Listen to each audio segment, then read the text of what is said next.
Once, the United Nations stood as the world's moral compass, the great table where nations debated peace, progress, and the promise of equality.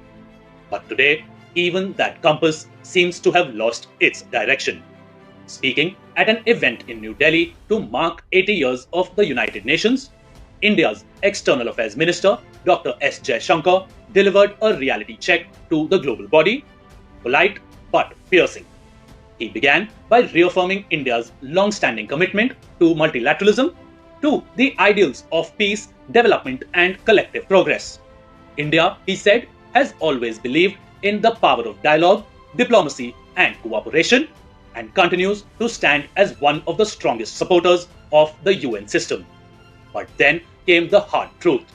Dr. Jaishankar said, all is not well with the UN. The problem, he pointed out, lies deep within, in its decision making, which no longer reflects the realities of today's world. The very institution meant to unite has now become divided. Its debates are polarized, its reforms stalled, and its credibility questioned. He noted how even the process of reform has become a tool to block reform itself, and how financial constraints are now another weapon to slow the system down.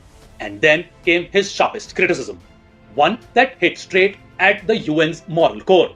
Dr. Jaishankar highlighted the UN's weak response to terrorism, calling it a telling example of its failure.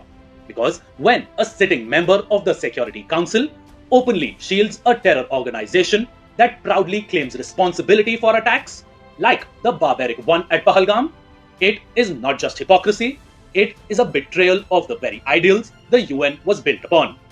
He called it cynical that in the name of global strategy, victims and perpetrators are treated as equals. Dr. Jaishankar also drew attention to another global crisis, the slowing down of the Sustainable Development Goals 2030 agenda. He said this slowdown is not just a bureaucratic delay, it is a metric of distress for the global south. Because when conflicts rage across continents and the powerful nations insulate themselves from the consequences, it is the developing world that pays the price in terms of lost growth, higher debt, and inhuman suffering. Dr. Jaishankar's message was clear. The UN must reform or risk irrelevance.